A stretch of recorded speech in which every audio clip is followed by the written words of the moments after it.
Yes, we're recording.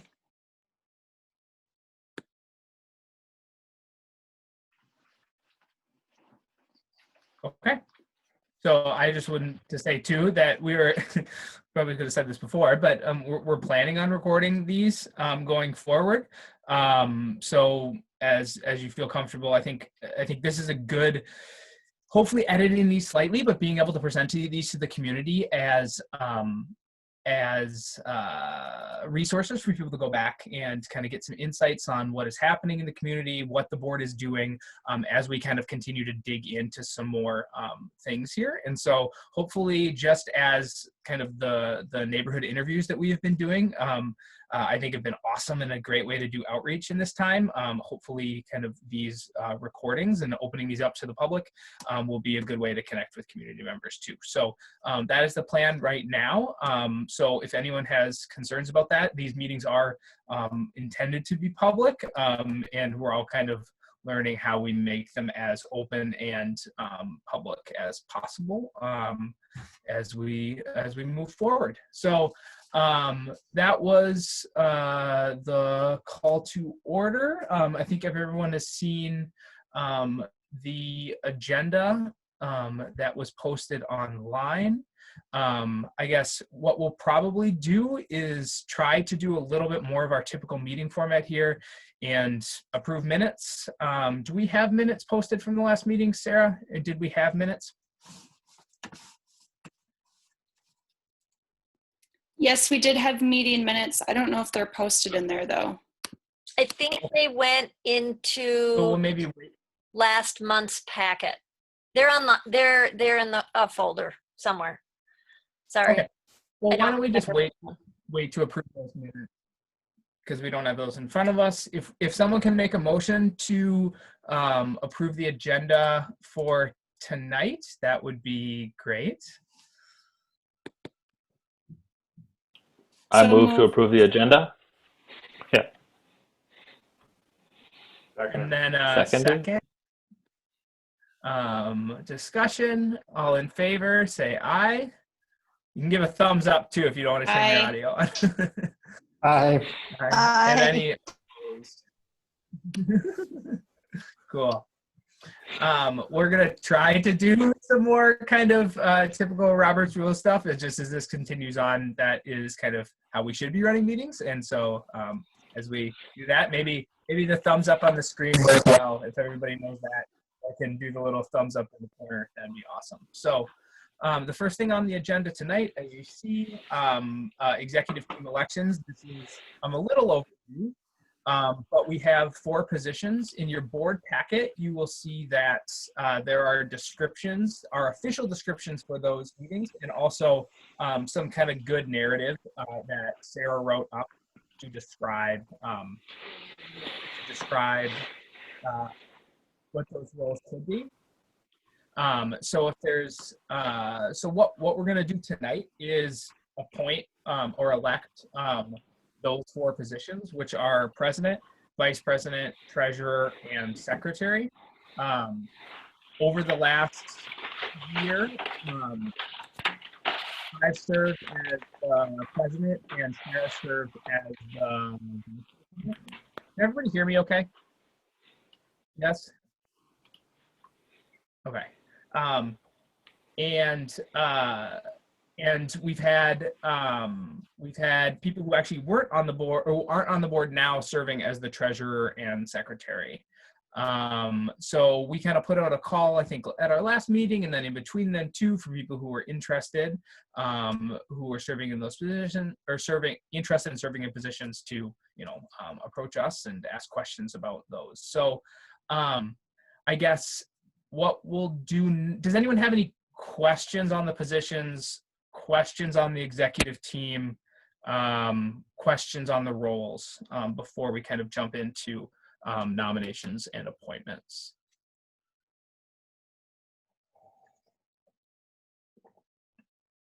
Sarah, Cheetah, is there anything you wanted to share as an current executive team member?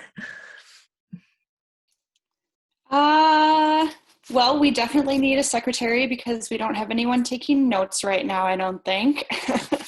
Yeah, I would just say that they're important roles.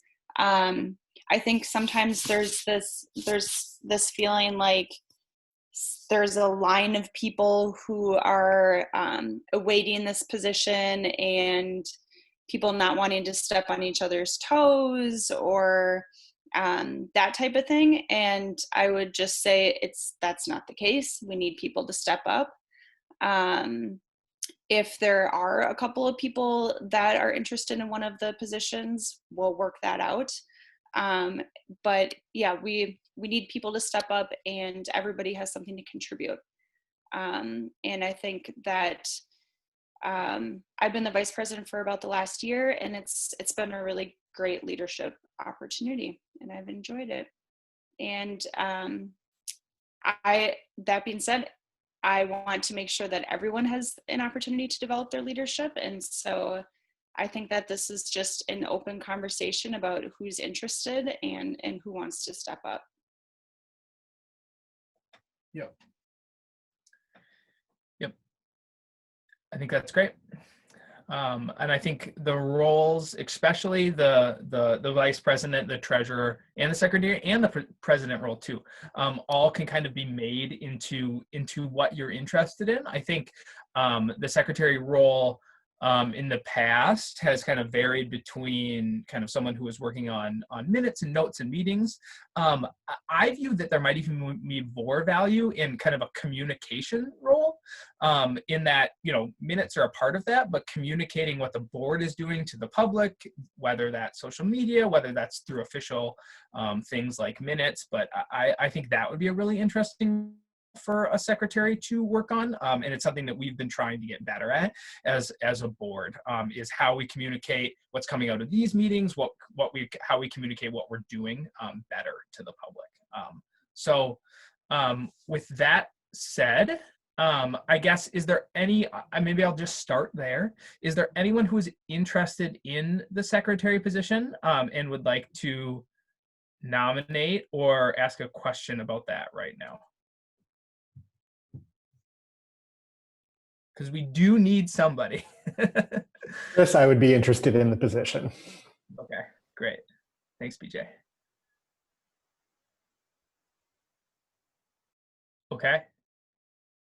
I'm gonna give it like 5 more seconds, just for anyone else. Okay.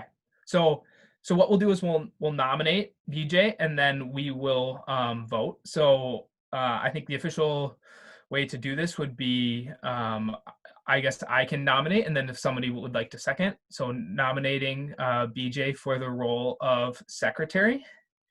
Second. And then we'll have a discussion if there's any discussion. If anyone would like to speak to BJ's skill set towards the position. Okay, so we'll do. Great. Thank you. So we'll do take the call. We'll take the vote. All in favor, either a thumbs up or a yay. Aye. Any opposed? And abstentions. So that passes. Congratulations and thank you for stepping up. I guess on the agenda, secretary, treasurer. This is, I know there was someone who voiced interest in this. Is that still the case? Yes, I'd be happy to do it. If anybody else wants to do it, I'm happy to have them do it too, but be happy to do it. Alice, do you just want to speak a little bit for like 20 seconds on your background, just so everybody's aware? Yeah, I was, my last job, I'm retired now. My last job was as the CFO for a disability nonprofit, Opportunity Partners, and before that for the Courage Center and Planned Parenthood. So I have a multi-decade career in nonprofit finance. Great. Okay, I will give it 5 seconds if anyone else is interested in nominating themselves? Cool. Okay. I will make a motion to put forward Alice for the role of treasurer. Do we have a second? Second. A second? Seconded. Second. A lot of seconds. We'll do a discussion. All in favor, say aye. Aye. Opposed and abstentions. Awesome. Okay. Congratulations, Alice. Thank you so much. Vice President. Sarah's been serving in this role, as she said. I guess I will do the same as I did with the others and open it up for nominations.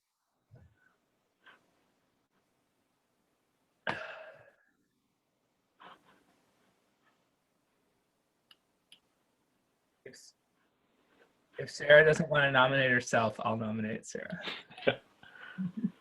Oh, sorry, I didn't realize that was what was going on. Oh no, is that okay? I can nominate you. Yeah. Awesome. Okay, cool. I will put on the table the nomination, Sarah, for the role of Vice President. I need a second. Second. Okay, discussion. All in favor, say aye. Aye. Opposed? And abstentions. Thank you.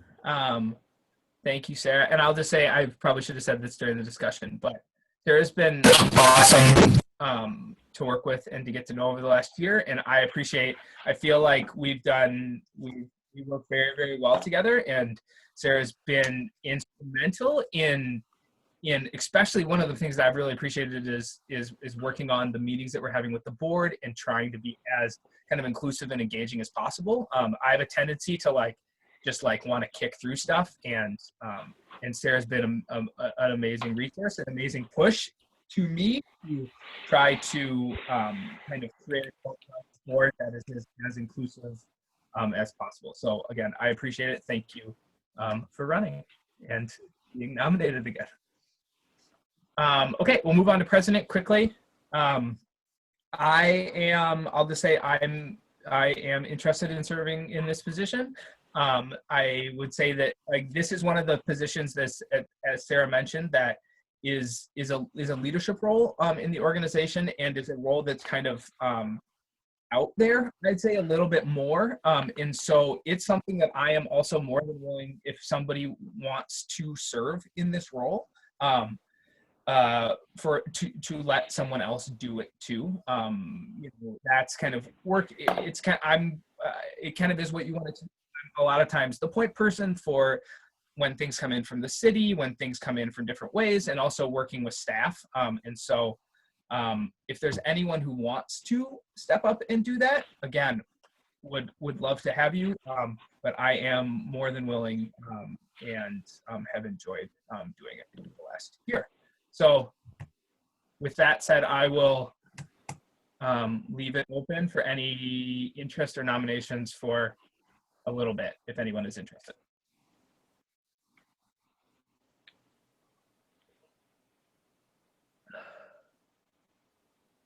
Okay.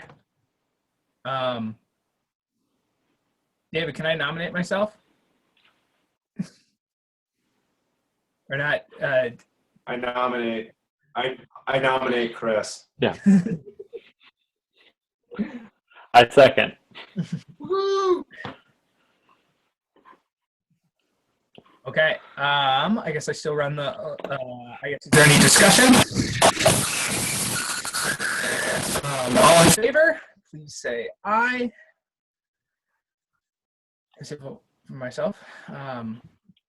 Any opposed and abstentions? Okay. Thank you, everybody. We got through that. Okay. And I think we're still on track for time. So thank you, everybody. I'm going to jump right into this. The committee and working group, just because the executive committee is next. So we've kind of been David, I think you're still on. You're not on. Oh, thanks. So the executive committee was meeting once a month, and we're going to try to get back to that. And so everyone who now is either still on the executive committee or newly on the executive committee, I'm excited to kind of continue to meet. We've been kind of the beginning place for a lot of the stuff that happens in the organization. And so if anyone has ideas who's on the board and says, hey, this is the direction I'd like things to go, or here's some kind of ideas, please bring those to all of us, both in these meetings or privately, and we'll continue to work on them. So I will work with everybody, myself and Sarah and everybody to set up those meetings and figure out when it works best for everybody. The next kind of item on the agenda for the executive committee, the Neighborhoods 2020. I've included a link in there to our folder for the Neighborhoods 2020, who joined. There was a Facebook discussion with Councilmember Jenkins and also NCR, the Neighborhood Community Relations. Long story short, the process is delayed due to COVID. And so there's still time to look at everything, to provide input. But we have kind of a group that's been discussing that and thinking about how we respond. So if you are interested in participating in any of that discussion, please let us know, and we can continue to work to formulate a response to that. As you've heard me say before, it's an important, it's really important for figuring out the priorities of this organization and the funding in the future. So it's a really important initiative by the city. And then the last quick thing I'll say, we also had a call with Councilmember Jenkins last week, I believe it was, around the Building Bridges event. For those who don't know, this is an event that was started with Sarah's leadership and Councilmember Jenkins' office and a few other groups to do an event on the bridge, both recognizing the new bridge that happened at 38th Street and also the divide that has been created in I would say our collective community by the freeway that was put in place in around the 60s. And so it's been an event to bring communities together across the freeway. It's also been an event to talk about racial disparities, socioeconomic disparities, and how we can kind of build through events like this. It's something that I care deeply about and am really excited about, and I think it's another opportunity for us to partner with our other neighborhood organizations across the street, across the freeway. So it's still not known what exactly that is going to look like this year.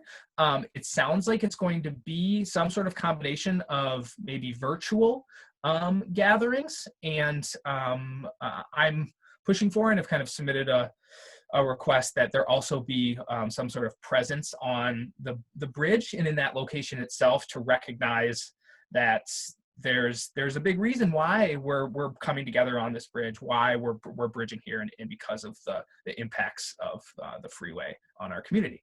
So we're probably going to be asking board members to hopefully participate in some of those virtual gatherings and virtual community building events. And so we will let everybody know when they come up, but it's still very much in the brainstorming stage, I would say, and we don't have many details.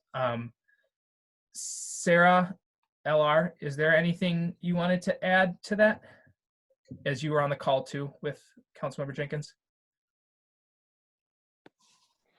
No, we're looking at I think probably late August timeframe for that. And there are a lot of other parties that have been involved in that event. So I think at this point it's figuring out what we can safely support. And the lead will come from Ward 8. So. Okay. Does anyone have any questions on that, or questions on those other on Neighborhoods 2020 or the executive team in general? No, great. I'll jump to redevelopment, which I'm also on. I'll just say really quickly, I know in a lot of the one-on-ones that we've had, the one-on-ones that I've had, and I believe both Sarah and BJ have had as well too, there's a really big interest in affordable housing. And so what I would just say is, if you're interested in affordable housing, redevelopment's the place to do it, and we can shape the work that redevelopment does to focus on affordable housing. It's mostly focused on affordable housing anyway, but that's what we're going to be doing. Sarah has been working with previous redevelopment members who led a lot of the initiatives that set in place the guidelines for affordable housing in our neighborhood, which need to be updated with the new 2040 plan, and talk about how we not only set kind of broad guidelines for affordable housing, but how we actually make it happen. So now we have a framework for development across the city. How do we apply that to our neighborhood? And I think that's a really good role for redevelopment. So if you're interested in that, please reach out to us. I think I've said that to those who I had my one-on-ones with, but I've also heard that there was interest other places too in affordable housing. So that's the place to do it, and we're excited to start working on that shortly. So are there any questions on redevelopment or affordable housing? I just have a comment for redevelopment, and that's just that I am super excited about the board interest in affordable housing in the neighborhood, and I just think it's a really great opportunity to build capacity with that committee, and for people to step up on that committee, because there's a lot of projects to respond to. I think there's also a lot of opportunity for more proactive planning and programming around affordable housing. So thanks to everyone who's interested in that, and I look forward to seeing what the next steps are. Awesome, thank you. So we'll jump to the next bullet point under committee and working group report outs of the Kingfield Safe Streets group. Chris, can I just jump in? Sarah or Chris, do you want to take this? Can I jump in on housing first? Yeah, sorry, thank you. No, it's okay.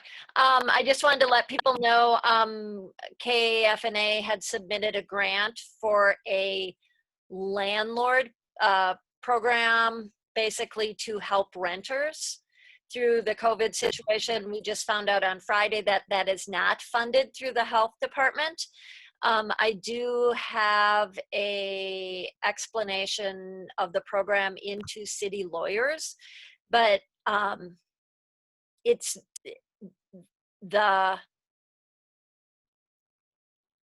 funding that the neighborhood gets from the city is incredibly restricted on paying.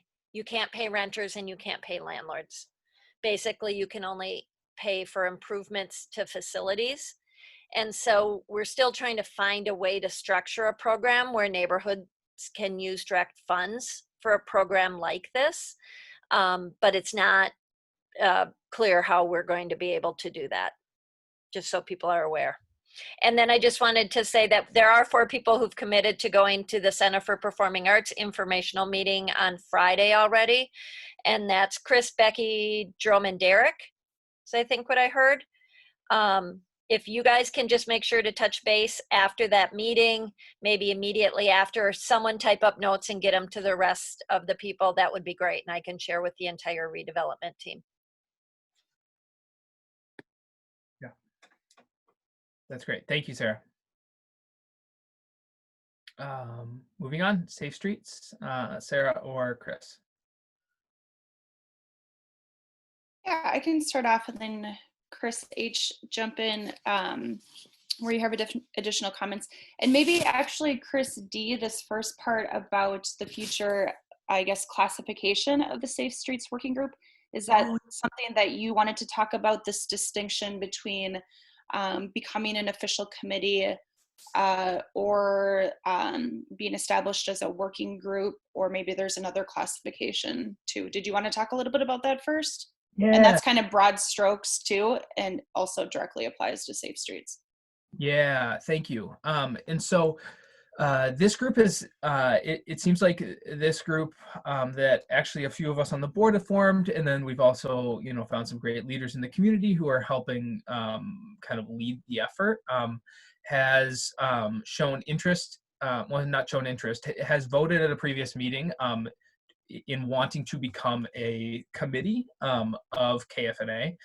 So along with that comes kind of some responsibilities that Sarah, I believe, has included in the board packet under, it's not loading for me right now, but under committee information. And so, Sarah, can you help me understand, is this something that the board would vote on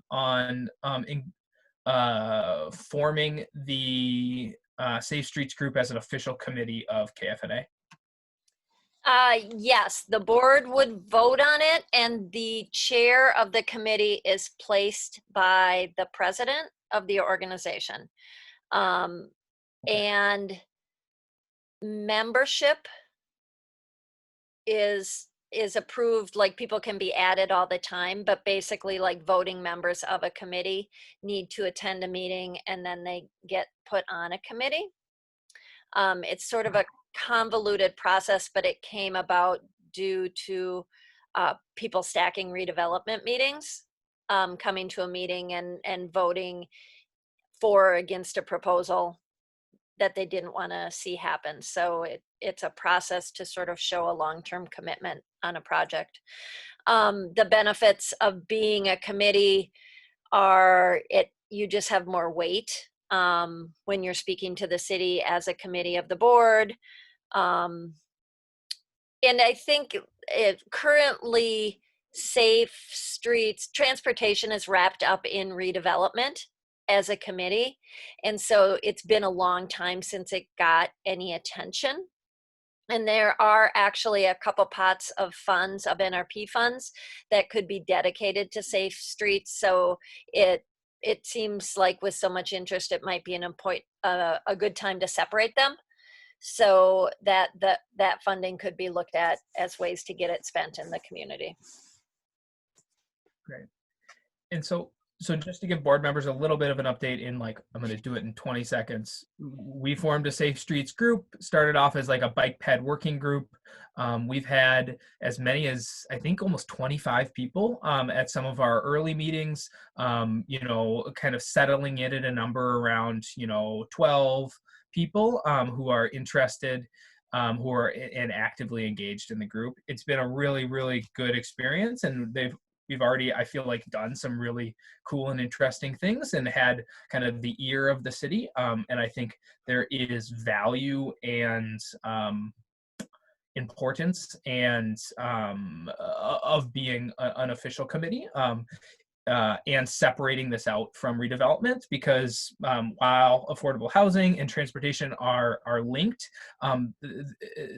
those who are interested in them and who want to actively work on them oftentimes are different groups. And so having a group of people in the community who are really interested in this kind of specific transportation issue, and encouraging that and continuing to build in that, I think, is really important. So I guess, Sarah, Chris, is there anything you want to add to that? Otherwise, I would like to make a motion for the board to approve the Safe Streets Group as an official committee of KFNA.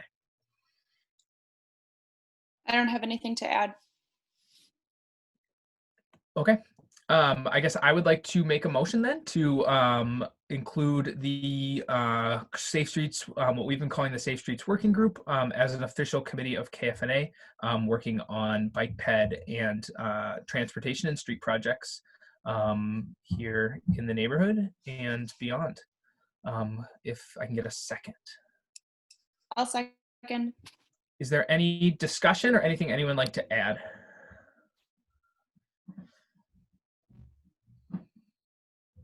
Okay. All in favor? Thumbs up. Aye. Opposed? And any abstentions? Okay. That motion passes. Thank you. And I'll kick it back to you, Sarah. Thank you for reminding me that I put that on the top of there. Sure. Thanks for covering that. Okay. Yeah. So we typically meet the first Sunday of the month at noon. We've had now 2 virtual meetings. And at our last meeting, we saw a little bit of a decrease in our attendance, but we were also competing with an absolutely gorgeous spring, sunny summer day. So that was unfortunate timing. But I think that there's a lot of good work that is happening and moving forward.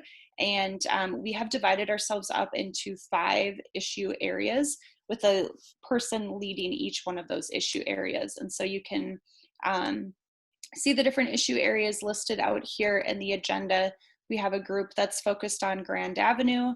We have a group that's looking at the First Avenue Mill and Overlay Project, the Whittier-Lindale Bikeway, lowering speed limits, and then crossings as well. So a couple of highlights that I'll focus on here is, first of all, we are doing all of our communication over groups.io. So if you are interested in either joining that committee or just kind of following along and seeing what's being discussed, please let me know and I'll get you added to that. You can set up a digest so that you just receive like a daily update or a weekly update. But something that is exciting, I think, that's come of this is that I think the city is really seeing us as a partner and an important stakeholder in the different transportation projects going on in our neighborhood. So for example, let's see, as part of the First Avenue Mill and Overlay project, we did have a meeting with the city last month with, I think, 4 individuals from the city to talk about some of the kind of low-hanging fruit opportunities that we saw that could be incorporated in that. And as it turns out, the city has implemented this Stay Healthy Streets program, which we do have one in our neighborhood. And we received feedback that one of the reasons that First Avenue South is included in that Stay Healthy route is because of the advocacy and kind of the attention that's been called to that street from this group. We also have a meeting tomorrow afternoon with some city staff to kind of go over some more ground setting topics. Just they're wondering how best to communicate with other stakeholders, with businesses, how to get the word out in our neighborhood about different projects, how to get feedback. I think they're looking for that type of feedback just in general, but particularly now that everything is virtual and online, they're wanting to know our insights in terms of how to best engage with residents here in Kingfield. So back to the Stay Healthy Streets for a second. Has anyone had the opportunity to check that out at all? The Stay Healthy route, it basically goes north on First Avenue from the park from 40th Street, goes east over 35W on 35th Street, cuts up to 34th Street, goes over to 17th Avenue South, right? Am I doing this right? And then goes back down to 40th, Bike Boulevard, and then back west over the pedestrian bridge back into Kingfield. So we've got a few blocks of it in Kingfield over on First Avenue South. We've got a couple, actually, I think 3 board members who live along that route. So if you have anything to add, please let us know. But my observations from being out there by myself and with family is just that it's been pretty cool, especially when the weather has been super nice, to see families hanging out in their front yards and kind of waving at people going by and just in a good mood and having fun in a way that I have not experienced a lot of sections of First Avenue South in the past, where it seems to be more like cars going really quickly down that street, and maybe people not feeling like that's as welcome of a environment to be out in their front yard.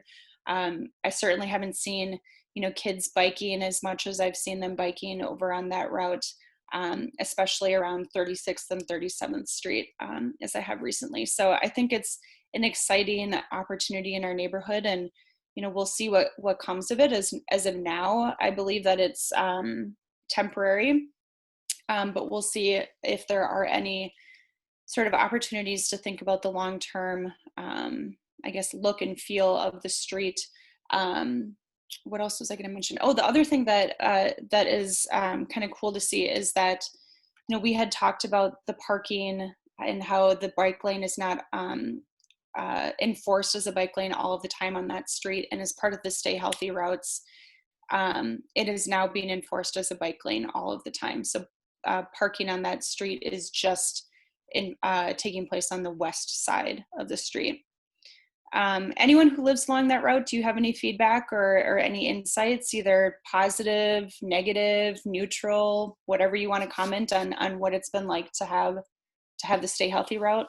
I agree with you, Sarah. I think it's been nice living on First Avenue to see people walking down the street, like you said, that you don't necessarily see all the time. And I definitely have seen more people walking. It might be that I'm home all the time now, so that could be some of the difference too. But I am seeing more people out and about on that street. When the Healthy Street first went into effect, the signage and the blockades weren't great, and they weren't on every street. That has improved. I actually ran into Sarah Cheetah while I was walking just off of that bike path. So it was good to see her in the neighborhood walking around or biking around with her family. Yeah, and so I think overall it's been good. And I was going to ask if it was part of this Safer Streets committee that we're part of putting up the no parking signs, because I was happy to see those and happy to see that it isn't just Monday through Friday, that it is all the time now. Mm-hmm. Yeah, everything Brad said, or BJ said. It's good to see people getting used to getting used to sort of that traffic flow, and so yeah, I think initially traffic wasn't, people were swerving in and out, and I've seen less of that recently. Yeah. Well, I would really appreciate anyone's feedback on how they're experiencing that street. Just as we think about longer term with this committee and what we might want to advocate, particularly with this street. So please let us know what you're hearing. And if you're hearing from neighbors that, it's not working for them, we want to hear that too, because I think it's important to find out, if it's not working, what isn't working about it, and what can we do about that. Excuse me. A couple of other things is that you might see some lower speed limit signs being put up in the neighborhood. I think I saw one over on Blaisdell. That speed limit is officially down to 25 miles per hour. This is, again, part of the city's Vision Zero plan, basically, that lower speed limits contribute to fewer fatalities, fewer injuries on the street. And so trying to lower speed limits and then have design of the street kind of align with what those speed limits have been set at. Chris H. or Christy, do you want to provide any other updates about Grand Avenue or Parkway closures or anything like that? Otherwise, we can also refer people out to the notes. I can just say quickly, I think even this was at the last meeting, Grand Avenue's moving forward. We're going to hopefully be getting a plan here at the end of May that is more final, and then we'll be looking at for everybody to contribute to taking a look at that and providing some input.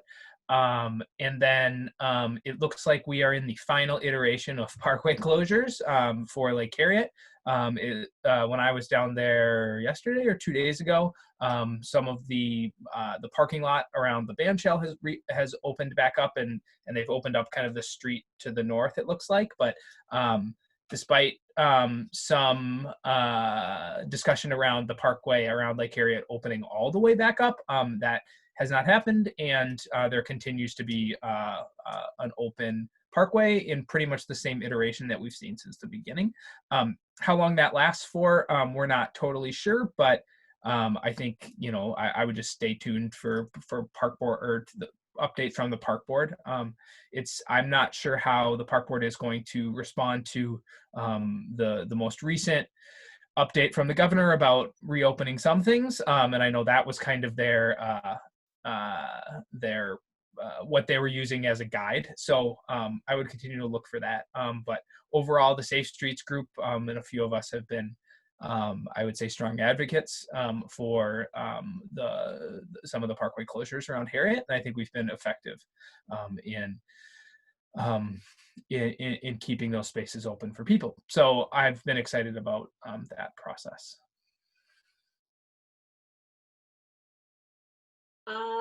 I don't really have anything to add. I would just say that like the committee's been a great resource for me because I don't think communication to the public has been great about what's closed and what's open. So that's all I have.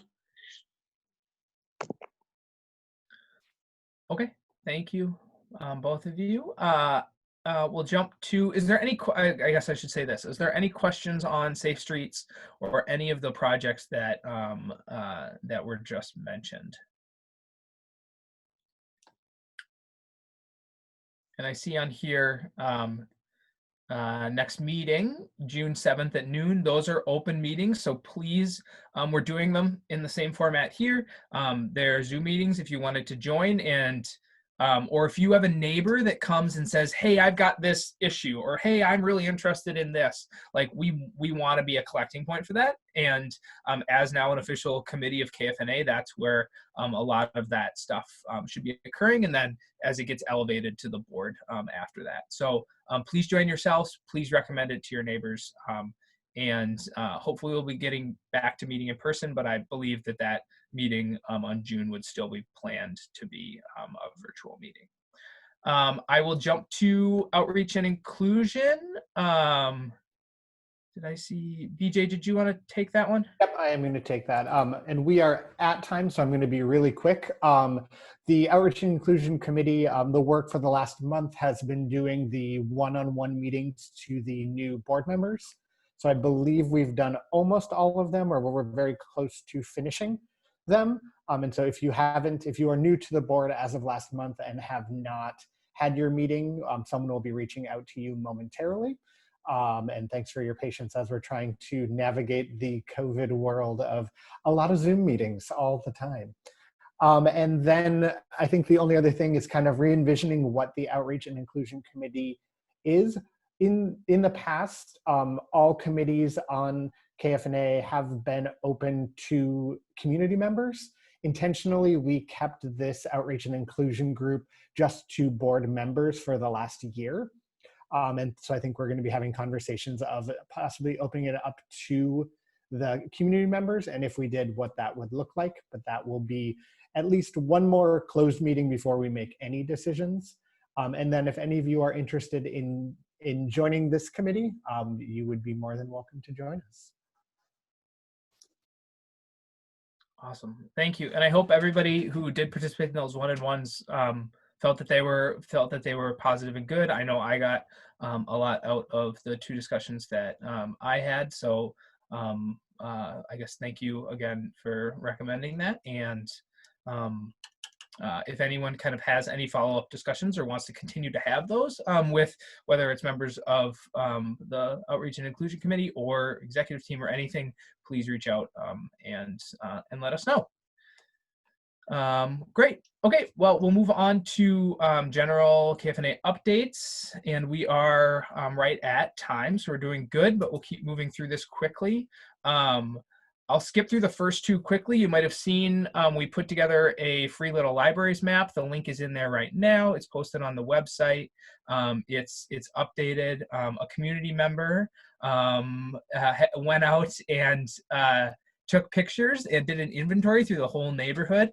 Betty's not on the call or in this meeting right now, but she was instrumental in getting this done. And so it was awesome. And I know Sarah did a lot of organizing too, with helping her and getting the map together. So take a look at that.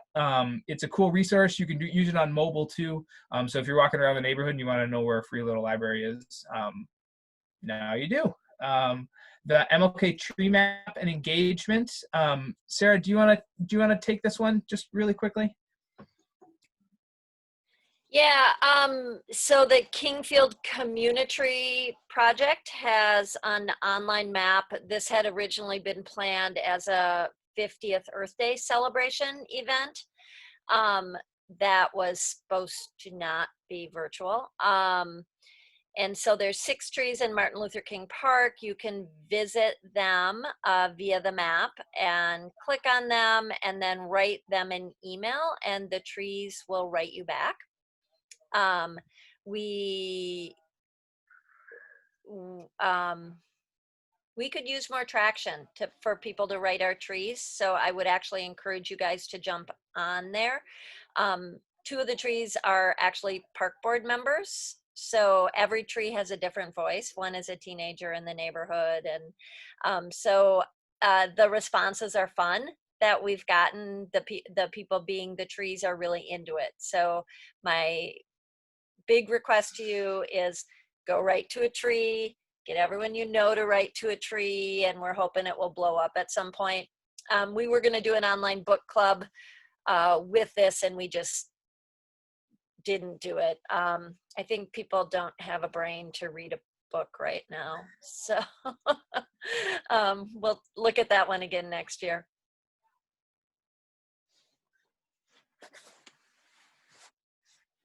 Cool. Okay, and we'll jump to what I think I'm the most excited about, but is the interview series. I guess I'll just say, and then I'll maybe just kick this over to Jerome if that's okay. We had the second interview just earlier today at 5:30. It's been going awesome. I'm super excited about it. Quick 15-minute interviews of community members. Jerome and Sarah have done an awesome job setting this up. I think it's like cool as a standalone thing, and I also just think like as this could roll into other stuff, whether those are like we could do 15-minute updates, not committing anyone who's doing this right now to this, but doing 15-minute updates. Maybe it's a board member saying, hey, here are the things happening in the neighborhood. But it's been really cool to see community members engage in the organization in a kind of a different way, in less of a like coming to the board and asking questions or wanting to talk about a project, and more just like being and building community. And that's been really neat. So Jerome, is there anything you wanted to say about your experience so far, or anything you wanted to add to that? Not much. I think it's off to a good start. Welcome feedback. We're kind of just sort of going by the seat of our pants a little bit. So if anyone's watched or is going to do some homework and watch the last half hour of interviews, just let us know if there's anything we should try. But overall, I think it's been great. And I think, like I said, there's a lot of potential here for us to experiment with different kinds of interaction with the board, and also have a different sort of flow of communication, allowing people to get to know each other and using our platform as a vehicle for that, I think is pretty cool.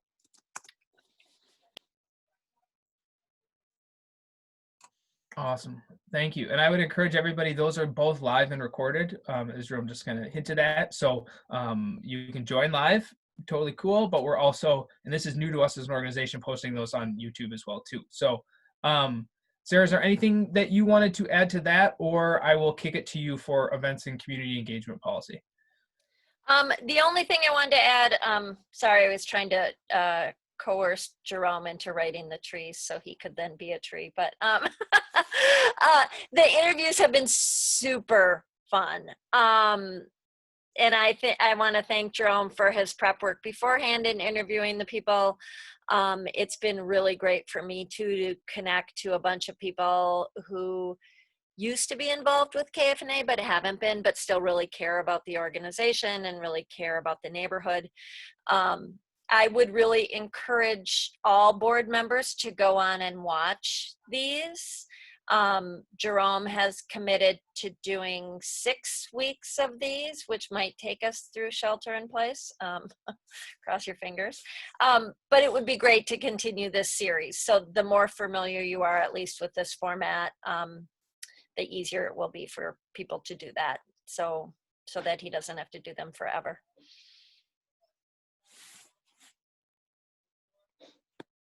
Cool. Do you want to jump right into events and community engagement policy? Oops. Yep. So sorry, I took my thing off. And then I just want to add to, I have my eye on the clock. So the woman that we interviewed this evening, for those of you who saw that, just as a in my pre-interview conversation with Victoria, she brought up the mural project with me as an idea. So those of you who saw her interviewing, she'll be joining our meeting in 10 minutes. So I'm just watching, so I'm sure to invite her in.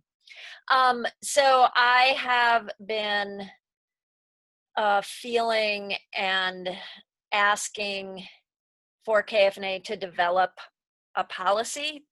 I don't know if we want to call it a policy, practice for how we can move forward with events and meetings for the next 4 to 5 months. So I put a draft of that in your guys' packet. I think having something in writing provides guidance for me, freedom for me in some ways to take a neighbor's great idea and run with it and say, oh yeah, if we do it in this way, we can do it. It provides some guidance in how we can hold meetings. And I think it allows all of us to sort of push our thinking on traditional events for how can we hold them according to the guidelines in what we're considering safe social distance ways, so that they're still happening. I do feel like it's super important for KFNA to be active in the community through the summer. Sorry, that's Victoria texting me. So I'm gonna jump and let her in if that's okay, Chris, if she's early. Is that okay? Oh, that's fine. Yeah. Okay. And we can switch gears if you want to talk about the mural project until I'm back. Until you're, I have to go find the link to get her. Hold on. Oh, okay.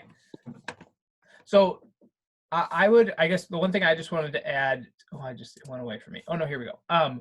Would be if everybody wants to like look at that events and community engagement policy. This is something that Sarah had put together. I think we can tweak it a little bit, but I would love feedback from everybody. I think the goal of this is to kind of create more of a general understanding of how we are going to move forward. And I know that it's really difficult to even know, right? Like it just changed today, right? Or just, we just know that it's getting updated today from the governor. And so how do we react if things stay in place? How do we react if things don't stay in place? And so I would encourage everyone to read through this really quickly and say, is this too specific? Is it not specific enough? Is there anything that we should add? Is there anything that we should take away? I have some insights on this, but either we can like vote to approve this, or we can kind of go back. The group can kind of come back together around this document, make some edits, and then we can just approve tonight that we're going to plan on doing that, and then run with it. And make it a living document, which is where I would kind of lean. So is there any initial input or ideas or questions about this document itself right now? I think it's a great idea to do something like this. It really is definitely needed. I just would like more on, are we giving guidance to say Porch Fest on how in early June, they're going to be able to do the social distancing plus have bands playing together on a porch with a lot of people crowding around? Are we going to leave it up to the organizing committee to have a plan, just kind of like any store has to have a plan to reopen, or are we giving them guidance, or how's it work? So I guess my 2 cents, and then I'll just tell you guys that Victoria's in the waiting room. My 2 cents are, it's a little bit different if it's an event run by us, which Porch Fest is, versus an event that we're promoting that might be run by someone else. Mm-hmm. So I think if it's an event run by us, we're setting the way it has to happen. And we're saying this is the way it's going to happen.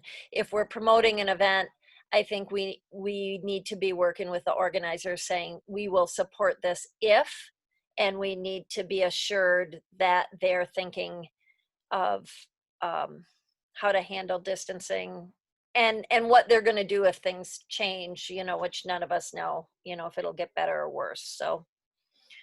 Right. And I would just say to Alice's point, it's the role of, at least in my opinion, it's the role of this board to provide staff direction in terms of like what we feel is the best way to move forward with a policy like this, and help that guide how we do events, how we do gatherings going forward over the next year. So I think that this is kind of it can be a fluid and it can be a moving thing, but I also think it's a serious thing. And I think it's something that we all need to kind of read and take seriously and provide insights and directions on so that we all are ensuring that we're building community, that we're all gathering, but we're also at the same time being as safe and providing, making sure that people feel comfortable with what KFNA is doing as possible. So I guess I will jump back to the document itself. Are there any specific feedback on this right now? Otherwise, we can make this a living document and have everybody kind of provide comments on it. And then go from there. First, I'm interested about Nicollet Open Streets and how we would be able to, and again, that could change by September, but with what the governor said tonight, meetings of 10 people or less, Nicollet Open Streets is a long way away, but I can't envision a situation where open streets would be able to work. Yeah, there's a few things on that list that make me raise an eyebrow as to whether or not they'd be possible to pull off given the guidelines. So yeah, and maybe it's like what I think we need to tweak to kind of both of those points is like we kind of say like these events could happen, but we don't say like these events could happen adjusted to meet what we're kind of like saying up there, right? Like I think we need to put a pretty big disclaimer that like, yeah, Porch Fest could possibly happen, but it's going to happen in a really different way, right? Like it's not just like we're dropping the same event that we've been doing for the last 5 years. We have to recognize that this is a different time. Yeah, and Porch Fest, I can envision something that could potentially work. But yeah, Nicollet Open Streets is one that I'm like, I don't know how that's gonna really work. That one I can't envision, and it might be that I just can't envision it right now. But the way it runs, I think it's gonna be a challenge. Maybe if you could amend that. Maybe if you could amend that first sentence above the list to say could occur given a proper documented planning. By how it would work, demonstrating how it would meet the guidelines, rather than just the list looks kind of open. I think that's the point PJ was trying to make too, that these are examples of things that maybe could work if there were a proper plan. Yeah, I'd be skeptical about the Nicollet Avenue open streets. That's like the state fair on a smaller scale. Yeah. Okay. A question that I have is just when when would our first event be eligible to take place? Like Porch Fest, I think usually happens in June. Is this saying that the idea is to go forward with Porch Fest in June?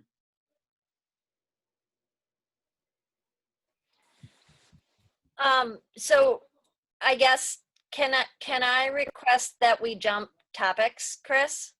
Just so we can talk about the event more thoroughly and take advantage of Victoria while she's here to talk about the mural project? Sure. Yep, that's fine. Okay. So sorry people to jump, but so I guess I could introduce you, or Jerome could introduce you. But just so people know, Victoria was the guest on Who Are the People in Your Neighborhood earlier this evening. She's a former KFNA board member. And as I mentioned, when I was talking to her about being part of the interview series, she had brought up the idea of the mural project with a artist that she is familiar with and KFNA has worked with before, named Katrina Knudsen. And the mural project relates to her job with opportunity youth who are in or not in alternative high schools at the moment, and a desire to really connect with youth and give them a mentor in programs and a connection to someone who cares about them and something tangible to learn and be involved in. So that's sort of the big idea behind painting garage doors throughout Kingfield. When we had done this mural project 8 years ago, I can't even remember now, I put the examples of the artwork in your guys' packet. I hope you saw it. We are talking with Katrina, who is interested, who did those original murals in the same sort of style. It's a pretty simple style. It's a base color with a stencil in black. The designs she did that year were worked out with the homeowners. I would say they've held up amazingly well, and they prevented graffiti, which was the focus of that project, in a segment of the neighborhood that had been pretty covered with graffiti. So it was a very successful project in that way. I think Victoria can talk more about the importance of the project pertaining to the youth that she works with.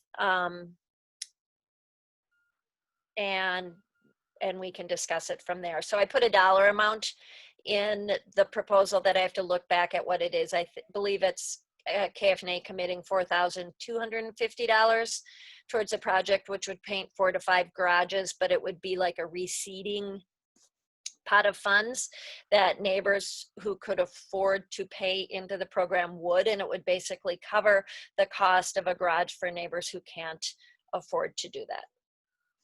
So Victoria, do you want to talk about the youth that you see participating and taking advantage and benefiting from this? Yeah, so we're kind of caught in a double bind right here, and we have a variety of sites. So I work with 11, I don't have, this is 10, 11 different sites. And from those sites, they include El Colegio and Merck and Lauren Nicollet and a bunch of small programs that are scattered all about both North Side and South Minneapolis. And most of the time, those students will be plugged into a Step Up program or some sort of summer programming, and everything is shut down. So we have all of these young people that are kind of going inside of themselves, right? And we want to have some way for them to remain plugged in, as Sarah said. Katrina has been an art teacher at one of the alternative schools for a very long time. And this project is a way for these young students. It would be, Katrina would work behind the Lindale Neighborhood Association building and do a workshop with 3 to 4 young people at a time. And then she would work individually with one young person. And we're talking probably 17 to 20 years old. And one at a time, she would walk them through. It would be one person per garage.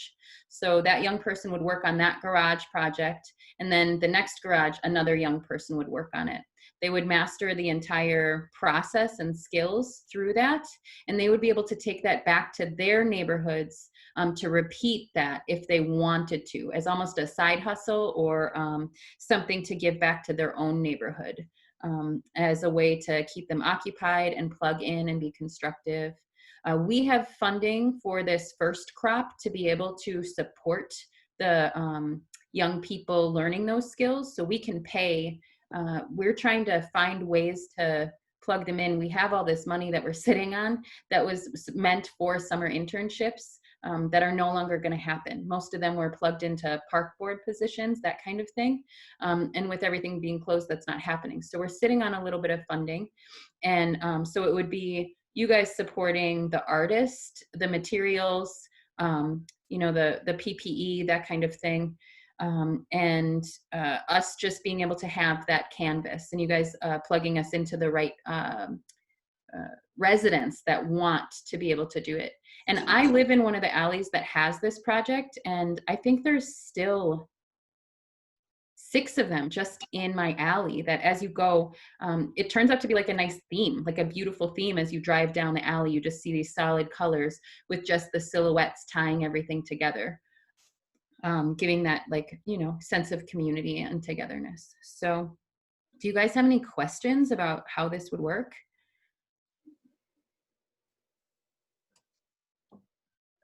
I have a quick question. So in the proposal here, we're looking at like 5 to 6 garages. What if we put out this to the community and we hear that 30 people want to do this and maybe would even be willing to like pay?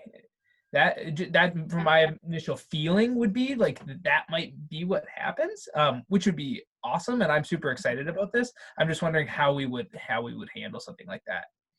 Yeah, so we are prepared for that. So Katrina would try and do this first phase. I think she's looking at her timeline of starting in June. So this wouldn't, you know, this wouldn't happen tomorrow or the next day. I don't know, Sarah, if there's a start date that we have to have with this at all. But so like mid-June, even the latter part of June. And if we find a lot of success with these first 4 or 5 or 6 garages, this handful of garages, we would love to continue the program. And Katrina also has other muralists that are youth workers that are ready to step up and repeat this template. So we can pull in a few other artists, I don't want to say their names, but a few other artists that I know of that are ready to step up that are also underemployed right now and live in the area and are looking for that connection as well. So start with the expert, Katrina, and then once that's a success and we know that it's successful, if those other 25 garages happen, we have the youth that have been trained and we've got artists to support that. And then I too would be supervising. So this isn't something where we're just sending, you know, kids with spray cans into alleys, you know, which is like my dream as a 17-year-old, but a little more structured to be able to give them those like proper skills and to like, I think those negotiations between, I'm really excited about the negotiations with the homeowners of them being able to see like, okay, here's, you know, wild Katrina, who's 40 and established and, you know, a dear part of the neighborhood with these rambunctious young ones that are ready to harness this skill.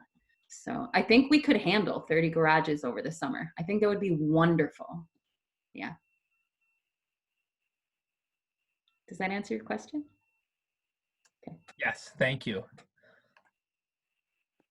So what specifically does KFNA need to do? Or we're talking about sending something out to the neighborhood, like asking people who are interested in it, or what would the first step be then after this?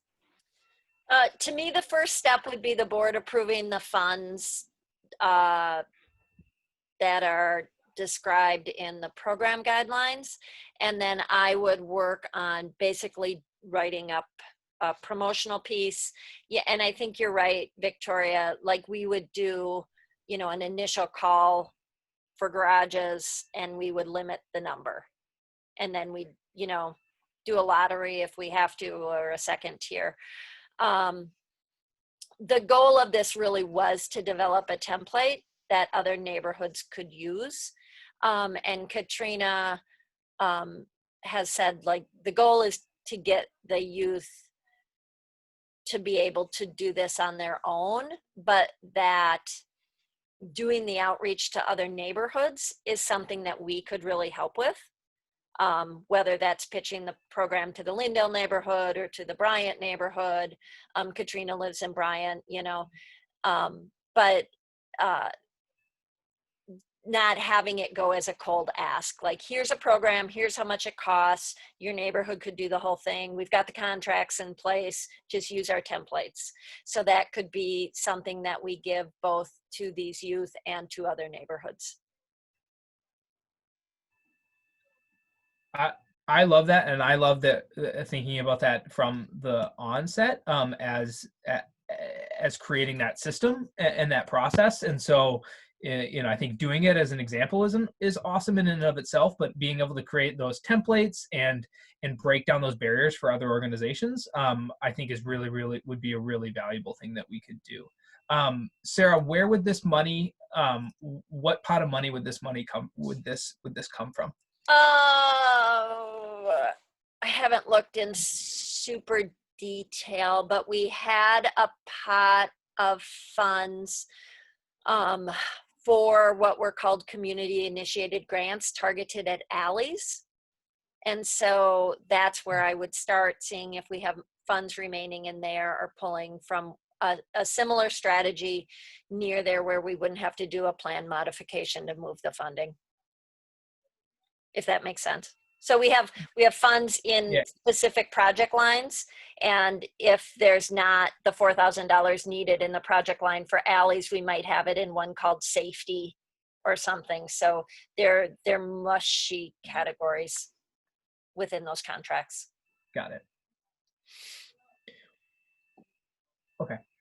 And if you're talking about a mid-June start, would we need to vote on that then before the next board meeting? In my feeling, you need, if you voted now to approve the funding, I would just work to put the program together.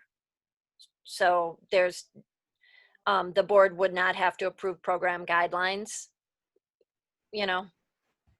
Right, it just seems like if we wait until the next time to vote on it, then that's kind of pushing, it may push it off a little farther. Yep.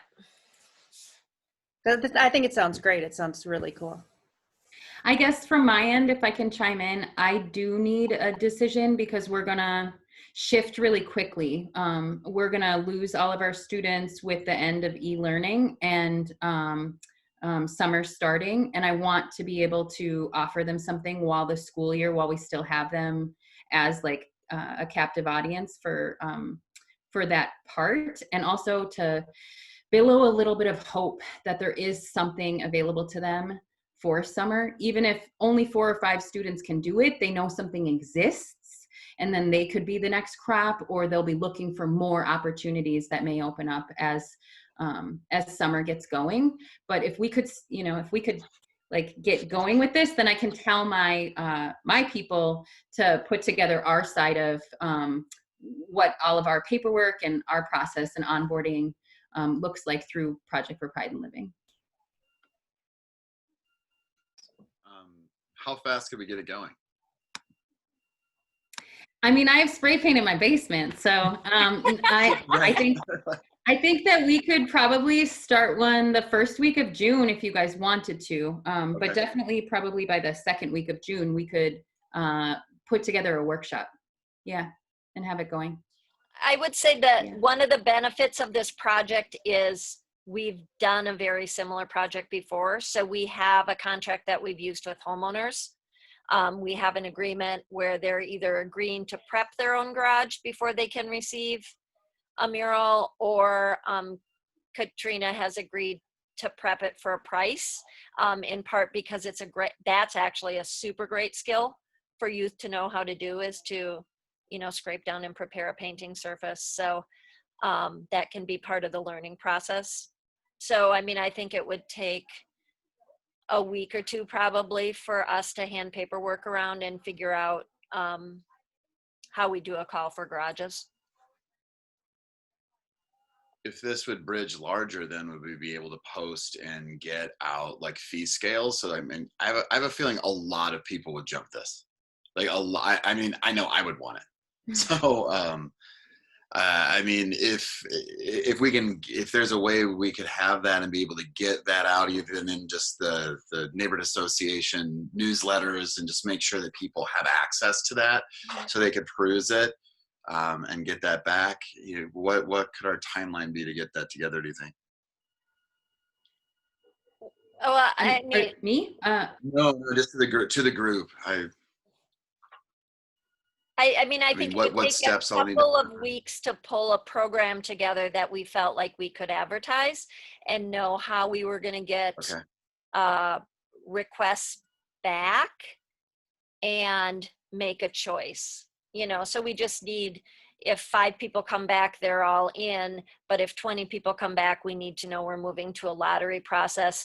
We need to understand that there might be a balance between people who can afford to pay and areas of the neighborhood that might be more in need of graffiti abatement, or where maybe homeowners can't. You know, sadly, as with many programs and a lot of the challenges of our funding, like it's a lot harder to do this project on rental property because it takes getting a signature often from someone who doesn't live in the neighborhood. You know, so even if we're targeting properties like, ooh, this one should get one, this one should get one, if they're renters, we have an additional step to try and find the property owner to get permission from. So, you know, that's sort of a longer process. If we're working directly with homeowners, it's quicker.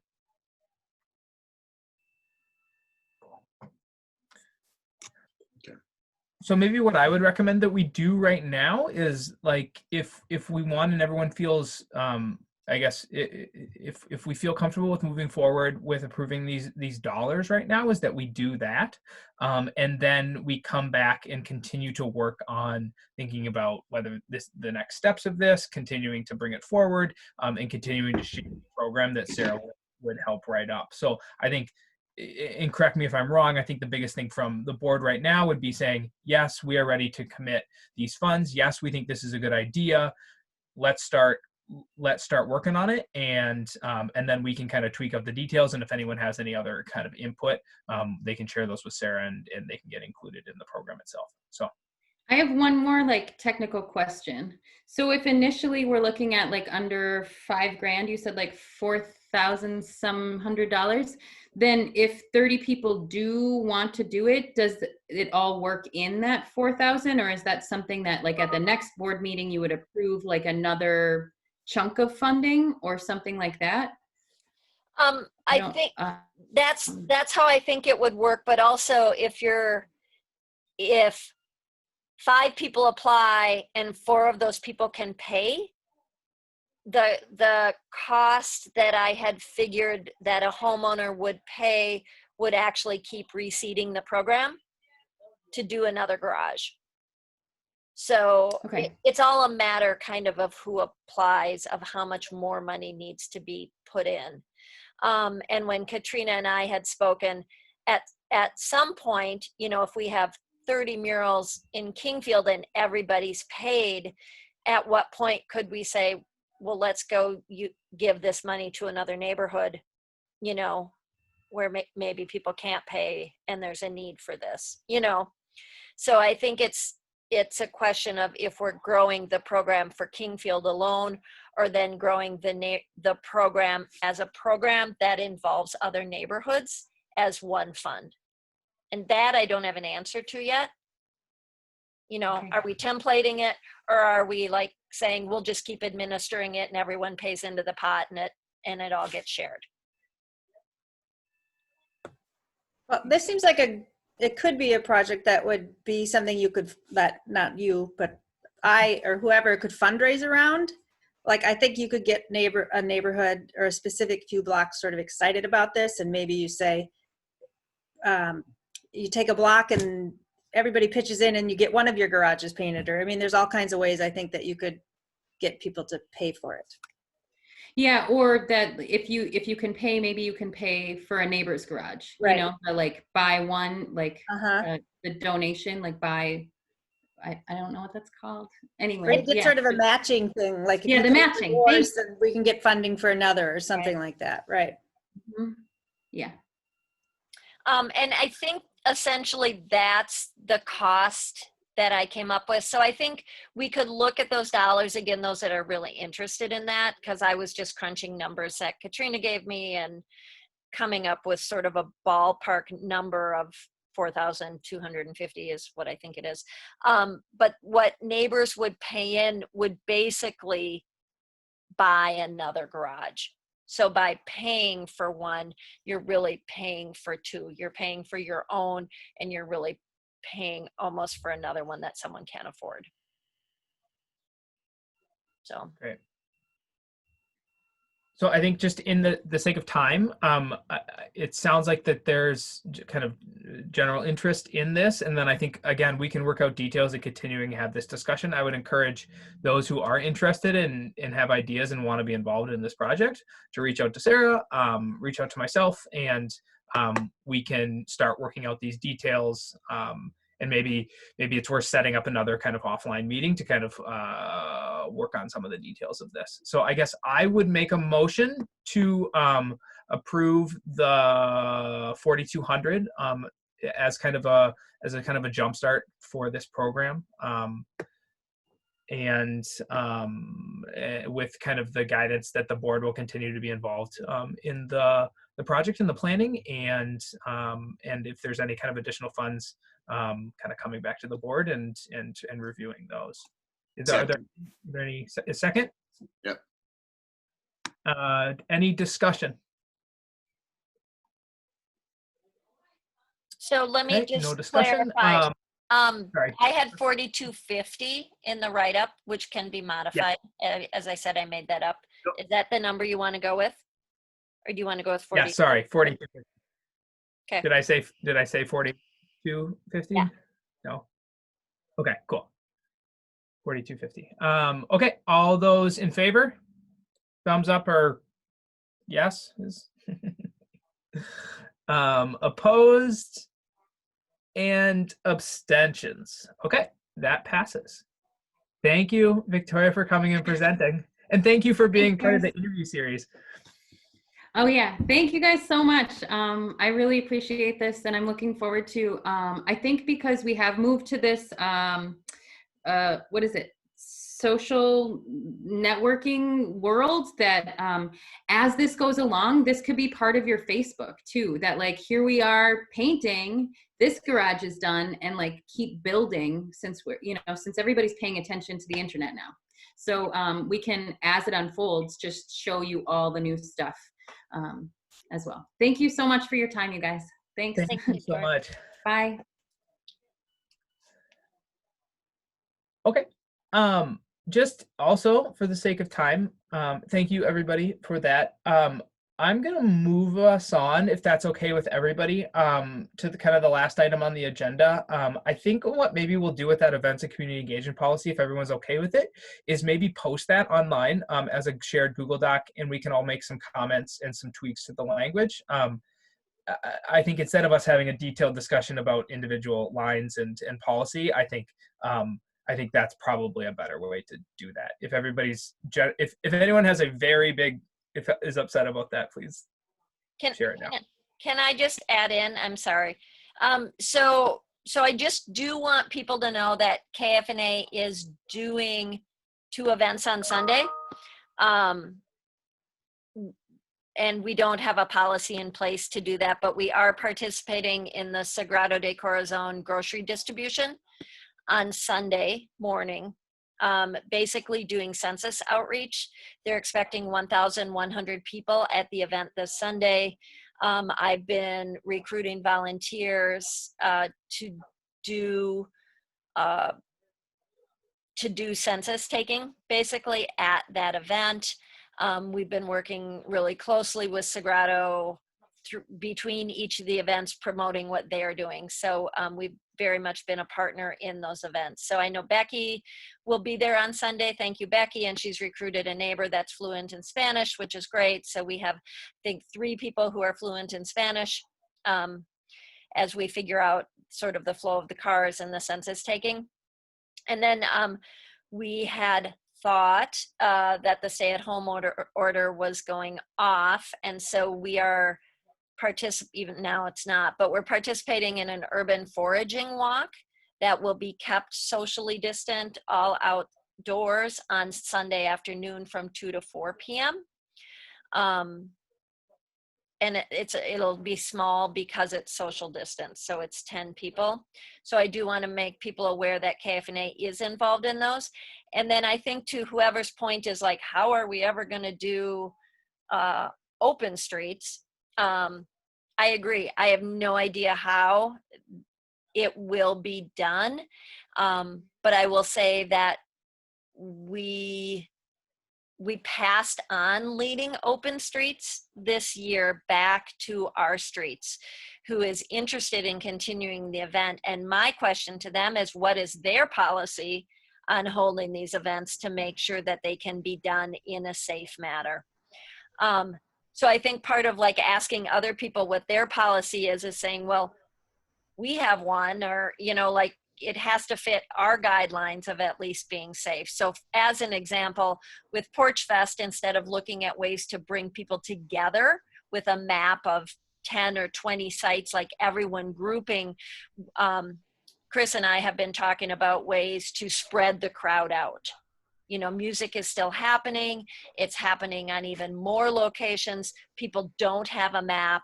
They don't gather. You know, we're not trying to, the focus this year is not in bringing people together. And so it's a very different type of organizing, because for events to be successful, we have to make sure that we're communicating with every block and getting involvement outwards, you know, for an event to make sure that it hits every corner of the neighborhood, and that people feel included and are aware of it and have a chance to be involved in that way. So to me, the policy is as much a philosophy of what types of events we're going to do and how they're marketed, and that each of these events has to be talked about how it could be done differently than traditional.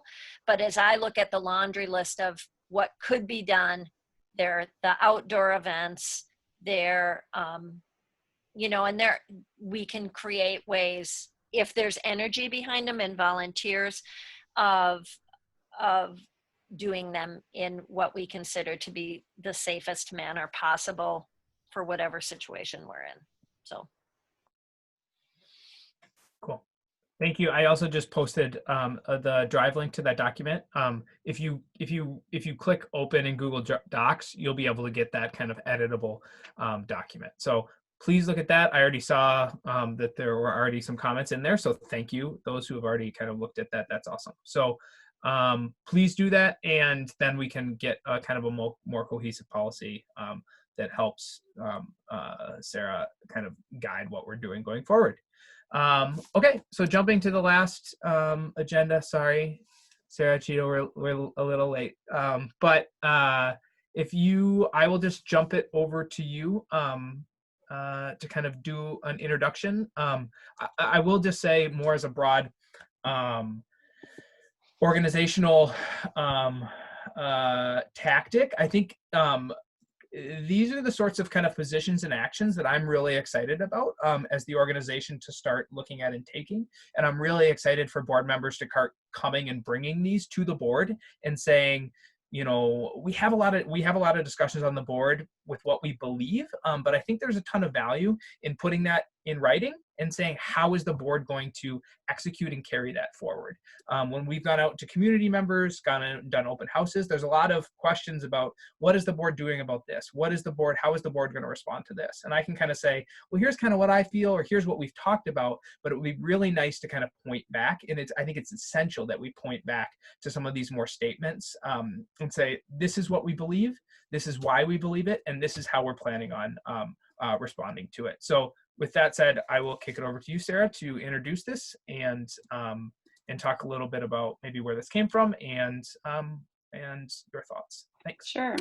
Thanks. Yeah, no, I appreciate that introduction and context setting. So I realize that we're past time. And I also realize that this is a very important agenda item, and I apologize. I should have asked for more time on the agenda for this and for it to go more towards the beginning of the agenda. But I hope you will continue with me as I go over these proposed board resolutions and actions, because we are asking for someone to make a motion to approve the resolutions, for someone to second, and then discussion. And then if they do pass, I am also looking for board members who are interested in just kind of digging deeper into these resolutions and thinking about, what this looks like in practice for the organization, and really coming up with an action plan. So I hope you'll all consider that. We need people with a variety of different experience and interest levels to work on these resolutions. So in the board packet, you will see the proposed board action number 1 and number 2. It's a separate Google Doc, and it lays out the first proposed board action, which is that KFNA acknowledges its role in addressing individual and structural racism. And there's about 5 different kind of clauses, if you will, listed below that. The second proposed board action and resolution is KFNA resolves to dedicate staff and board time to addressing individual and structural racism. And then there's some background information, just adding a little bit more context on why this is important and why this is an opportunity for us as an organization. I've also listed out some questions for us to consider as an organization. Unfortunately, we won't have time to look at those in depth tonight as a group, but what I'm hoping is that a subgroup of us can really take a look at those and meet between now and our June board meeting to look into those. And then lastly, I've included some links to different relevant local article or relevant resources and articles that kind of, again, help to set the context for this. So I have to say, this is my first time ever writing a resolution, and it definitely feels strange and weird and uncomfortable to write a resolution as someone who is not the most impacted by individual and structural racism. I believe that everybody, regardless of your race or ethnicity, is impacted by racism, but I believe that the people who are most impacted should also be centered in these types of discussions. So really, the resolutions are meant to be a starting point, and they're meant to be a way to just acknowledge the importance of individual and structural racism always, and how those impact neighborhoods. But especially now with the COVID and pandemic, where we're seeing kind of increased racism, increased disparities, increased policing that's disproportionately impacting Black, Indigenous people of color. And I think that, we've talked about wanting to grow in this area, in working on equity, diversity, inclusion, anti-racism work as an organization. And I think this kind of helps us to operationalize that. I do not like the word operationalize, but I do think it sets a guiding principle for us. It holds us accountable to make sure that we are working on these things and that we're dedicating appropriate time and resources to them. I also think that it is important to take a position, and I know that sometimes organizations might like shy away from taking a position because they feel it's controversial, or they feel like they don't want to rock the boat, or, you know, conversations can be difficult to have. But where I land on that is that not taking a position is actually taking a position. And that when we fail to acknowledge how individual and structural racism impacts our community members, impacts our neighbors, impacts our neighborhood, that is taking a position that we're choosing to ignore those things. And so that's why I am asking tonight for us to take a position and really use that position to then guide action by us as an organization. And there is some information in the background document too that just describes an incident we had at a fall board meeting where our police liaison came and made some really problematic statements, and what I would describe as perpetuating racist stereotypes. And I think like this is dangerous. We know this is a dangerous mindset. We know these mindsets exist in us and in our police force, in that system of policing. And this is an opportunity for us to really revisit that conversation, I think. And we had talked about it, but no action came of it. Acknowledging it here as a resolution, resolving to take action, I think will help us just make a big step in that area. Yeah, I don't know. I don't think I have anything else to say at this point. I, you know, certainly welcome questions, feedback, and again, I'm hoping for people who want to step up in this way and really have these conversations. BJ had mentioned earlier, you know, what is the next iteration of the outreach and inclusion group? Is this the next version of that group? I'm not sure. That's up for discussion amongst the board. That, as well as how we can involve more people in this conversation here in our neighborhood and in our city. So with that, I'm not sure how to go about this next. Does somebody need to move it before we can discuss it? I don't think we have. Maybe that's the official way. I don't know, but I think David. Yeah. So we have to move it. I guess before I move it, I'll make David nervous, but I would just say I just want to thank Sarah for doing this. I also want to say that this isn't as Sarah has said, this isn't the end of this, right? Like this is a motion and an action that I think should be the start of our discussion. And in all honesty, it should have been the start of our discussion a long time ago.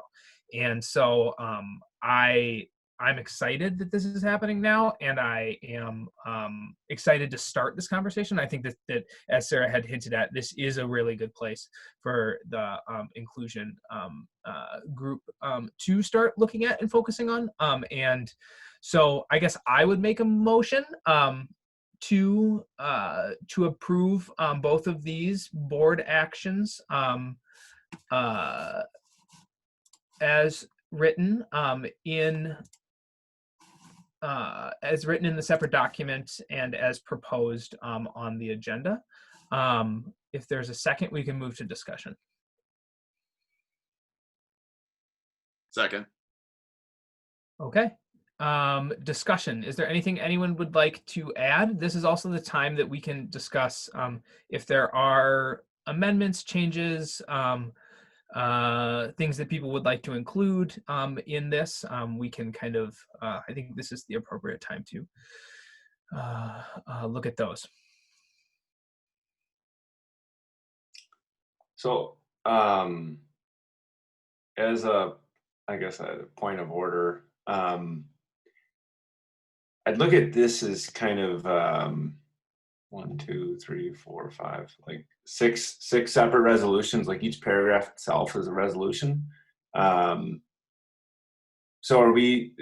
I suppose I mean, in theory, parts of these is that we talked about in the last resolution or the last meeting when this was proposed. I had some concern about taking a stance on that could be in any way interpreted as anti-law enforcement. And there's portions of the resolutions that I could readily support.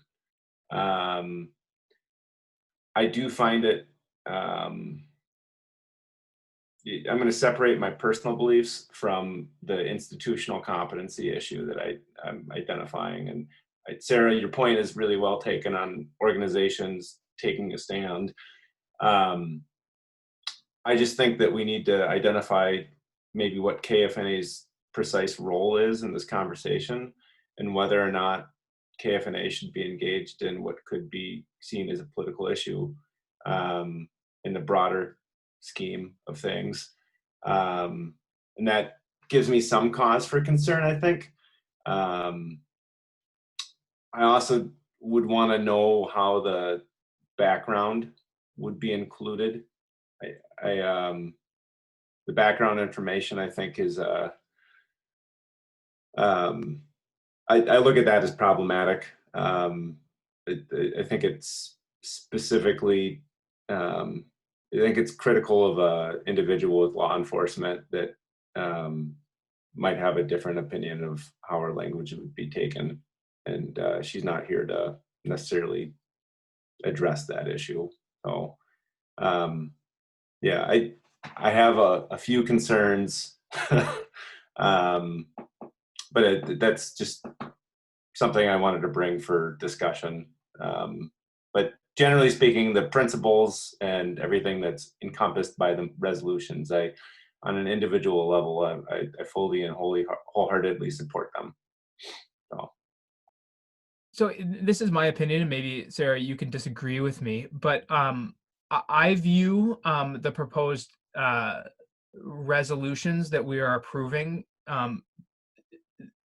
The background is information that is a background that is why we are doing this, and is kind of some background for new board members who maybe weren't a part of this last year, or weren't a part of the board last year, and isn't necessarily what we are voting on, but is more background as presented by the person bringing the resolution, who is Sarah. Can you? Yeah. Sorry. Correct. Yeah, my intent was to have the resolutions voted on, but that the background would not be part of the resolution, but rather informative. But I do hear your point, David, about the individual. This is partly in response to comments made by a specific individual of the police force. My hope is that one of the actions can be a conversation. So a conversation with that individual to just revisit that and to get more information from them, and to just have a conversation about what we see as some problematic descriptions and what we can advocate for going forward in terms of how perceived criminal activity gets disseminated within our neighborhood. And to give them an opportunity to respond too, because I do agree, like, let's give that person an opportunity to respond. Are there other, is there other discussion, questions, comments, concerns? So separating the background from the, I guess, the proposed actions and the, I don't know, the be it resolved language that appears under each of them. I don't really see anything controversial or political about any of this at all, really. And I think they seem like common sense and in keeping with the values that this board has talked about. So I think that we could be, we can do polishing work around the edges around the language, but I think both tonally and in content, they seem right on to me. And I'd be curious to hear if there are specific elements of the language in those sections, again, leaving the background out, that are giving people pause. I'd love to at least discover a process by which we can figure out what those issues are, and ideally just hash them out now so we can get this moving forward. So I think the thing that I'm targeting as a political issue is referencing to policing and disparate treatment by police. Individually, I agree. Yeah, I have some concern that, I mean, KFNA is a conduit for relationships with the Minneapolis Police Department, the community in general. It's a valued relationship for community members, stakeholders, everyone. And that's it. It's really that. I mean, it makes me uncomfortable, you know. Certainly you know, I know that there are police officers out there. I don't know if Minneapolis Police Department has taken a position on this at all. I just don't. Not to my knowledge, have they? But it's possible they have. I know some police departments throughout the nation have addressed implicit bias. They've engaged in training. This is something that they acknowledge that exists, and they're outwardly addressing it. I don't know what MPD's position on it is, but I think that we would be best served taking a position that was not inconsistent with Minneapolis Police Department's own viewpoint of their policing policies. And my dog agrees. So it's been a while since I worked in City Hall, but while I did, I know that Minneapolis Police Department was doing work on implicit bias for all officers. But aside from that, I kind of feel like KFNA exists independent of Minneapolis city government and the police specifically.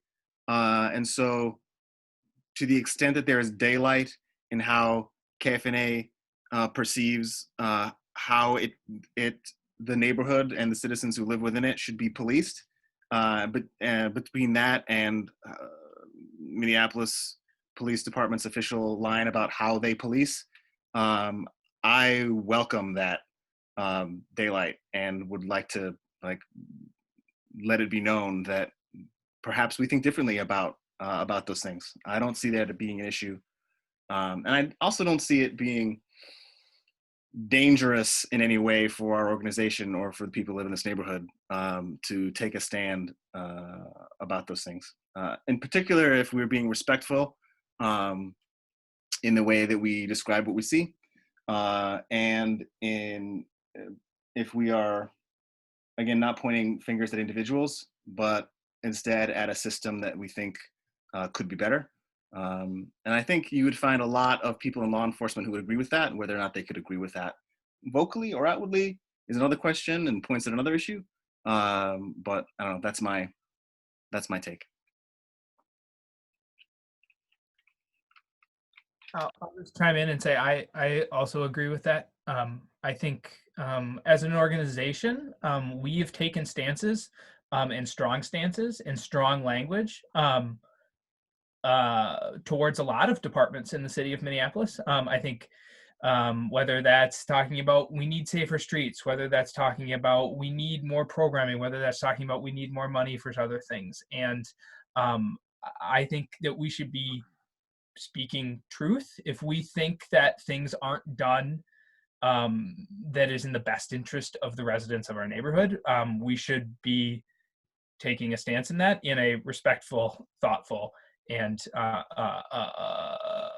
don't want to say positive, but in a way that moves the conversation forward. And I believe that although policing the ramifications and the weight is heavier around this issue, I think it's no different. And I would even argue that it's a reason to take a stance because the implications are even greater. And so I would also say that that we did take a stance after after the meeting, and the police, we decided that the police weren't going to be coming into our individual meetings and providing updates because of that experience and just because they weren't valuable. But I think there was discussion about doing more with that individual statement and what happened at that meeting, and the ball was dropped, and a lot of it was on me. And I think we need to continue that conversation, and we need to be having that conversation with the police while at the same time taking a stance for as what Sarah has shown here, and acknowledging that it's that policing is a part of this system. And so I would be in support of including the language as it's written now. Are there any other comments? Does anyone else want to chime anything else in? I also would say too that I think these conversations are good, and we shouldn't shy away from disagreeing on stuff, right? Like I think this board, at least in my experience in the last 2 years, has shied away from disagreeing. We all have to agree. Everything has to be unanimous. That's not true. We're here. You were all elected.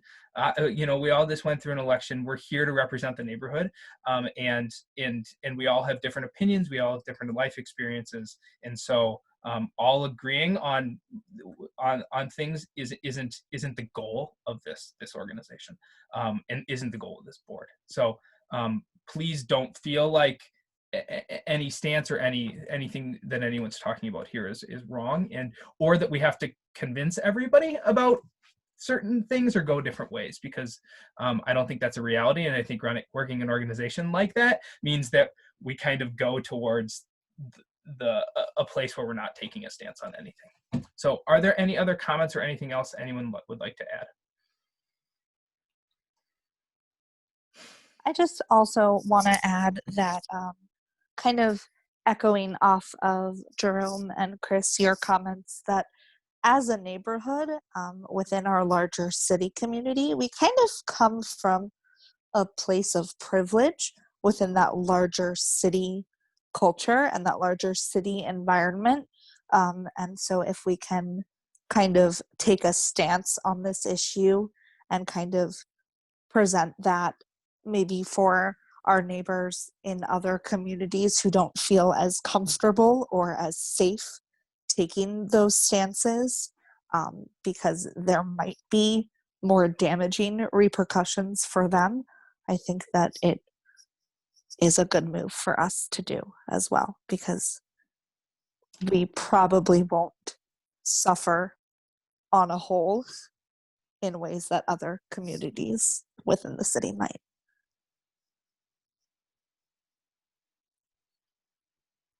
Any other comments before we move this, because we are past time and getting past time, so.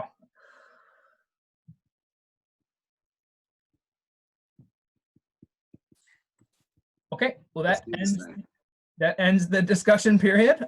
Thank you everyone for chiming in. If there are any other comments or discussion that we want to have around this, I'm sure that as Sarah mentioned, I think let's move this, and then let's maybe take that, if that's okay, Sarah, taking that offline, and we'd like to kind of continue to engage on this topic. Yeah, absolutely. I definitely welcome follow-up comments or questions from people. Also, I'm looking tonight for people to raise their hand and step up, if this passes, to do this work. So maybe we can do the motion first, and then second can be asking who here is willing to work on this. Sounds good. Thank you. Okay, we have a motion, we have a discussion. Can all in favor of passing these two board actions as written and shown in the agenda, say aye. Aye. Aye. Aye.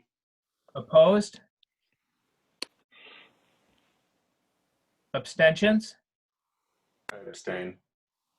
Okay, one abstention. The motion passes. Thank you. And then, Sarah, do you want to make a call for people? Yeah. So So yeah, please raise your hand. Let me know. Are you interested in digging into this deeper sometime between now and the next board meeting, and coming to the next board meeting with maybe just like a basic outline of what we see as our next steps and an action plan for this, and know that all viewpoints are needed and welcome. And could you just, if you are interested, give a thumb up reaction so that I can record? Thank you, Christina.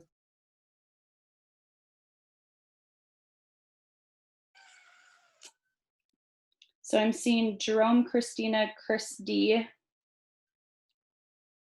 I missing anyone? Going once. David Searle, thank you. Going twice. I'm really good at long pauses, y'all.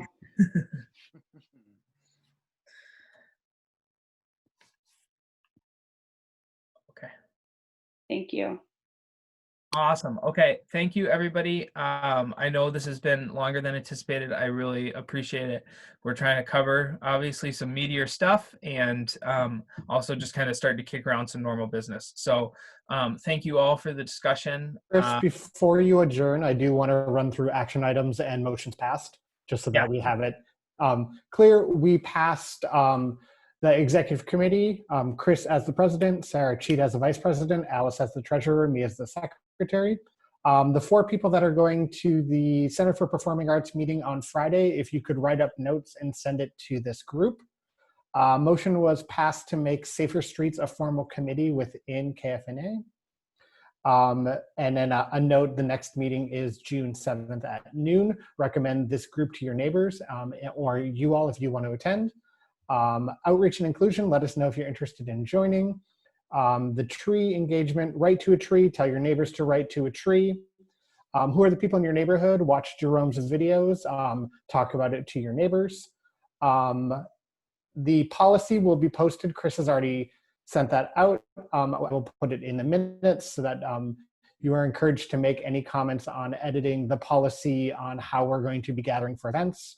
The motion was passed about the garage mural project, and then the 2 motions were passed for the resolutions of racism. Awesome. I love the recaps. That's great. Just okay, cool. Okay, thank you, everybody. As always, reach out if you need anything, and look, obviously, for those minutes, and thank you again. Thanks, everyone. Everybody. Stay healthy. Yeah. Bye, everyone. Thank you. Bye. Everyone.